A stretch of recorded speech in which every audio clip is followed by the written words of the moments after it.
آج کے یوتھ کا سب سے بڑا پرابلم یہ ہے کہ وہ اپنی خواہش کے غلام بن چکے ہیں.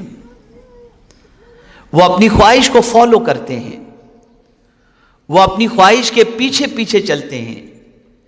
وہ کبھی یہ انالائز نہیں کرتے کہ ان کی یہ خواہش حلال ہے یا حرام، جائز ہے یا ناجائز. ان خواہش کی بنیاد پر کہیں ایسا تو نہیں کہ ان کی دنیا اور آخرت تباہ ہو جائے. یہ جج کرنے کی ایبیلٹی اور صلاحیت ان کے اندر قطعی طور پر نہیں ہوتی. نتیجتاً وہ اپنی خواہش کی پیروی کرنے کے بعد تباہ بھی ہو جاتے ہیں اور برباد بھی ہو جاتے ہیں. اسی لیے قرآن مقدس میں رب قدیر جل جلالہ نے واضح لفظوں میں فرمایا کہ کامیاب وہ نہیں ہے جو اپنی خواہش کے پیچھے چلا. قد افلح من تزکا، قد افلح من زکاہا وقد خاب من دساہا. جو اپنی خواہش کو کچل دے وہ کامیاب ہوتا ہے. کامیاب وہ نہیں ہوتا جو خواہش کے پیچھے چلے. آپ دنیا میں جتنے بھی یوتھ ہیں، جتنے بھی نوجوان ہیں، ان کی ناکامی کے پیچھے اگر آپ ریزن تلاش کریں تو یہ ریزن سب سے بنیادی آپ کو نظر آئے گا. فزیکلی ہو، مینٹلی ہو، ایجوکیشنل ہو یا کیریکٹر وائز ہو. اگر آج کے نوجوان کی جوانی برباد ہوتی ہے تو اس کی سب سے بڑی وجہ یہ ہے کہ وہ اپنی خواہش کا غلام بن جاتا ہے اور خواہش کی پیروی کرنا شروع کر دیتا ہے. آپ ذرا دیکھیں، میں ایک سوچ آپ کے سامنے پیش کر رہا ہوں.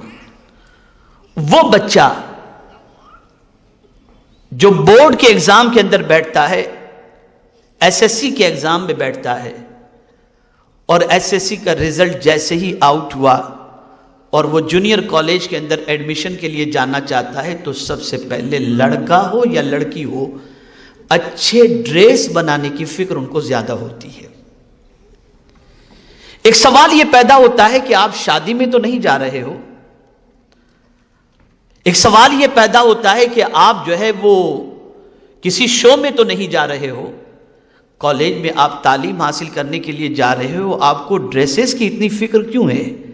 سوچ بدل گئی. امپریس کرنے کی سوچ، متاثر کرنے کی سوچ، لڑکی کو اپنی طرف مائل کرنے کی سوچ، لڑکے کو اپنی طرف مائل کرنے کی سوچ. اب جب یہ سوچ بدلی تو وہی بچہ جو ایس ایس سی کے اندر 95% لے کر کے آیا تھا، اگر اس کی سوچ بدل گئی تو وہی بچہ 11th میں جیسے تیسے پاس ہوا اور 12th کے اندر 60 کے اندر پرسنٹیج لے کر کے آیا. آخر کس چیز نے اسے تباہ کیا؟ سب سے بڑی چیز یہ تھی کہ اس کی سوچ بدل گئی. وہ خواہش کا غلام ہو گیا جس کی وجہ سے اس کی ترقی رک گئی اور وہ تباہی کے دہانے پر پہنچ گیا. اس لیے اسلام یہ کہتا ہے کہ اپنی ناجائز خواہش کو تم کچلو، تم اپنے ایم کو نہ بھولو. اگر تم نے خواہش کی پیروی کی تو تم کبھی دنیا میں اور آخرت میں کامیاب نہیں ہو سکتے. اسی لیے قرآن مقدس میں رب قدیر جل جلالہ نے واضح لفظوں میں فرمایا افرأیت من اتخذ الہہ ہوا.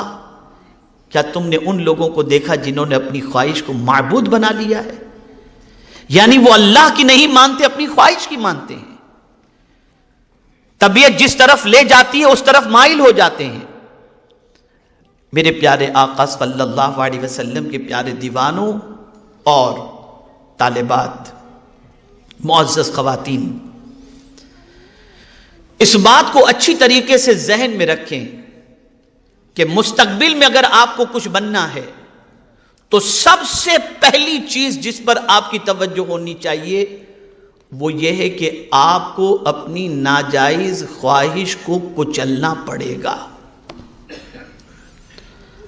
اگر آپ خواہش کے غلام ہو گئے، خواہش کی پیروی آپ نے شروع کر دی تو آپ کبھی بھی دنیا کے اندر کامیاب نہیں ہو سکتے اور آپ کا مستقبل کبھی بھی برائٹ نہیں ہو سکتا. آج آپ دیکھیں اٹریکشن، لڑکیوں کی طرف لڑکوں کا اٹریکشن اور لڑکوں کی طرف لڑکی کا اٹریکشن، یہ چیز اتنی تباہ کن ہو چکی ہے، اتنی خراب ہو چکی ہے کہ بالغ ہونے کے بعد، جوان ہونے کے بعد اب نوجوان کا معاملہ یہ ہے کہ کوئی بس ہو، اسکول ہو، مارکیٹ ہو، ٹرین ہو، فلائٹ ہو، کوئی بھی جگہ ہو، وہ یہ چاہتا ہے کہ میرا جسم کسی لڑکی کے ساتھ مس ہو جائے اور میں اس سے لذت حاصل کروں، اور لڑکی چاہتی ہے کہ میرا جسم اس کے ساتھ مس ہو اور میں اس سے لذت حاصل کروں۔ چنانچہ جب یہ عادت بن جاتی ہے اور یہ کیفیت بن جاتی ہے، جب یہ سوچ بن جاتی ہے، تو اب دماغ کام کرنا بند کر دیتا ہے۔ اب اس کے بعد وہ اپنی خواہش کو پوری کرنے کے لیے ہر اس راستے کو اپناتا ہے جو راستہ اس کے جذبات کو کسی نہ کسی طریقے سے تسکین پہنچا دیں۔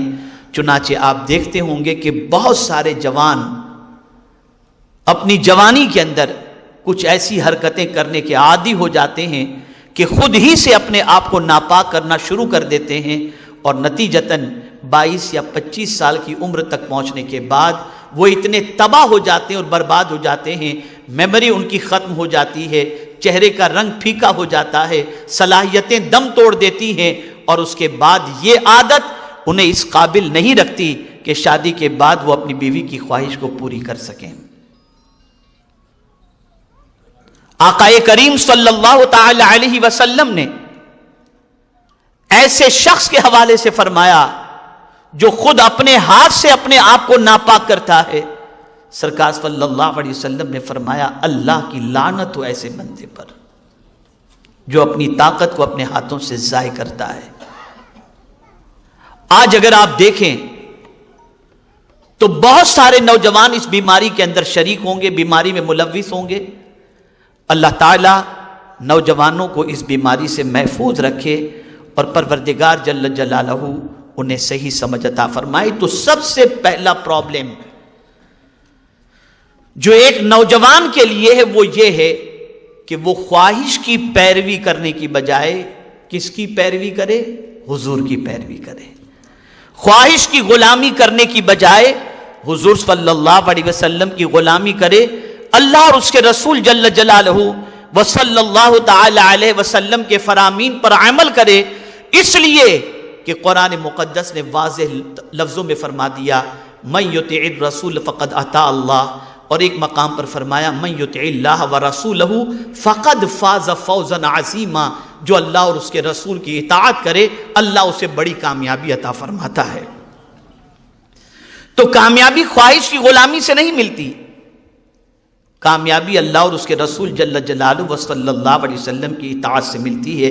تو پہلا پرابلم خواہش کی پیروی ہے، جس سے ہر مسلمان کو، ہر نوجوان کو بچنا یہ بے پناہ ضروری ہے۔ ایک ماں، ایک باپ اپنے بچے اور بچی سے کتنی آرزویں اور امیدیں لگائے رکھتا ہے۔ ایک باپ چاہتا ہے کہ میرا بچہ اسکول پڑھے، میرا بچہ کالج پڑھے، میرا بچہ اچھے پرسنٹیج لے کر کے آئے، ہماری غریبی کو دور کرے، علم کے زیور سے آراستہ ہو، اور جب اس کا بہترین رزلٹ آئے تو ہم سماج کے اندر سر اونچا کر کے چل سکیں۔ لیکن ہم دیکھتے ہیں بہت کم خوش نصیب ایسے ماں باپ ملیں گے جن کے بچے اچھے پرسنٹیج لے کر کے آ کر اپنے ماں اور اپنے باپ کو سکون کی دولت سے مالا مال کرتے ہوں گے، ورنہ میکسیمم بچے آج کالج میں جانے کے بعد اپنی جوانی کو لٹا بیٹھتے ہیں اور تباہ و برباد کر بیٹھتے ہیں۔ یہی حال بچیوں کا ہوتا ہے الا ماشاء اللہ۔ بچیوں کی پوزیشن بھی ایسی ہی نظر آتی ہے کہ بڑی امیدوں کے ساتھ اور بڑے ارمان کے ساتھ ماں اور باپ اپنی بچی کو کالج میں اس پر بھروسہ کر کے بھیجتے ہیں کہ میری بچی وہاں صرف پڑھائی کے لیے جا رہی ہے، تعلیم کے لیے جا رہی ہے، لیکن افسوس، 100,000 افسوس کہ وہ تعلیم گاہ میں جانے کی بجائے پارکوں میں گھومتی نظر آتی ہے اور اپنے دوستوں کے ساتھ گپ شپ کرتی ہوئی نظر آتی ہے، اور نہ جانے کن کن لوگوں کے ساتھ اپنی شناسائی اور اپنے تعلقات قائم کرتے نظر آتی ہے۔ پیاری بچیوں، پیارے نوجوان بچوں، آپ صرف اتنا سوچیں کہ آپ کو بڑا کرنے کے اندر آپ کے پیرنٹس نے کتنی قربانیاں دی ہیں۔ کیا اسی لیے آپ کو بڑا کیا گیا؟ کیا آپ یہ ساری حرکتیں کریں؟ آپ ذرا سوچو، جس دن آپ کے پیرنٹس کے پاس کوئی کمپلین لے کر کے آ کر یہ کہتا ہوگا کہ آپ کی بچی کو میں نے فلاں لڑکے کے ساتھ دیکھا یا آپ کے بچے کو فلاں لڑکی کے ساتھ دیکھا، ماں کے دل پر اور باپ کے دل پر کیا بیتے گی؟ آپ اگر اپنے ماں باپ کو سکون نہیں دے سکتے تو کم از کم تکلیف تو نہ پہنچاؤ۔